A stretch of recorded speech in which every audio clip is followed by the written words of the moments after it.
Добар ден, ученици! Јас сум Весна Калајджиевска, наставник во Основното училиште Гоце Делчев од Могила.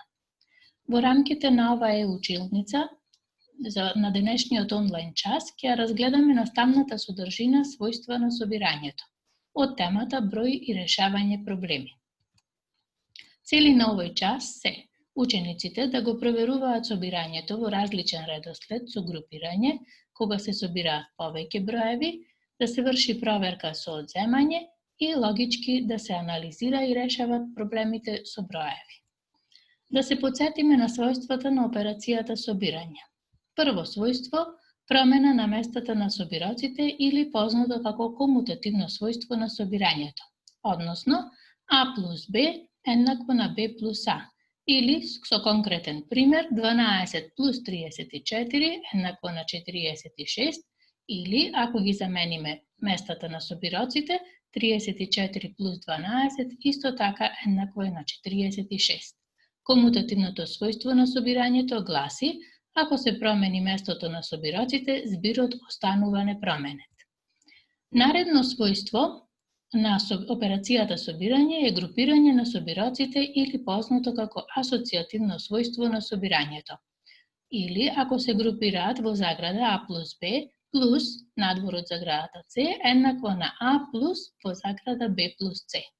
Со конкретен пример, во заграда 71 плюс 25 ни дава 96, плюс 16 еднакво на 112, или 71 плюс во заграда 25 плюс 16 ни дава 41, па 71 плюс 41 еднакво е на 112.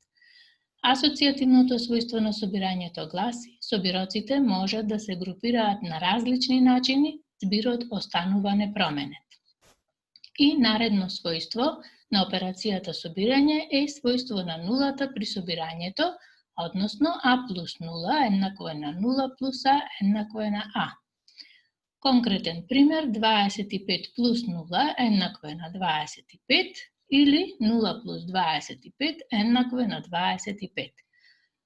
Ова својство гласи, кога еден од собироците е 0, тогаш збирот е еднаков на другиот собирок. Примена на овие својства наоѓаме во математичките загадки, како што се аритмагони и магичен квадрат. Најпрвен ќе ги разгледаме аритмагоните. Аритмагонот изгледа како што ни е представено на сликата, значи со собирање на броевите на темињата, ги добиваме, на триаголникот се добиваат броевите на страните од триаголникот. Односно, дадени ни се нас броевите 12, 7 и 9, со соодветно собирање ги добиваме страните од триаголникот, или 9 плюс 12 еднакво е на 21. 12 плюс 7 еднакво е на 19, 9 плюс 7 еднакво е на 16. Ако се дадени броевите на страните на триаголникот, тогаш како ќе ги откриеме броевите на темињата на триаголникот? Значи дадени ни се броевите 3, 6 и 5, што се наоѓаат на страните од триаголникот. Треба да ги откриеме броевите што се наоѓаат на темињата од триаголникот. За таа цел ги собираме броевите на страните од триаголникот, значи 3 плюс 6 плюс 5, тоа е еднакво на 14, тој број го делиме со 2, 14 плюс 2 поделено со 2 еднакво е на 7 и добиваме 7 минус 6, го добиваме бројот што се наоѓа во темето наспроти шеската, тоа ни е 1. 7 минус 5 го добиваме бројот наспроти таа страна, темето што треба, тоа е бројот 2, и 7 минус 3 еднакво е на 4. Во магичните квадрати, збирот на цифрите по редици, колони и диагонали е еднаков. Пример, како што ни е тука даден, во двата магични квадрати, збирот на цифрите е 15. Гледаме, според цртата, црвената црта ја пратиме, 3 плюс 5 плюс 7 е 15, 1 плюс 5 плюс 9 е 15, 4 плюс 5 плюс 6 е 15, 8 плюс 5 плюс 2 е 15. Истото и со другиот магичен квадрат, што се наоѓа долу под првиот магичен квадрат. Значи, исто збирот на цифрите по редици, колони и диагонали повторно е 15. Ова се два примери за овие два магични квадрати кои што имаат еднаков збир, односно 15.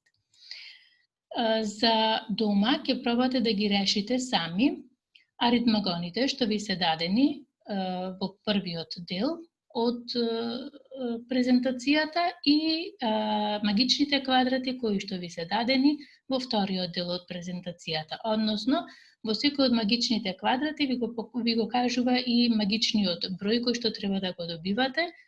На првиот е 18, на вториот е 15, на третиот е 45, четвртиот е 24, петтиот е 30 и шестиот е 21. Пријатна работа!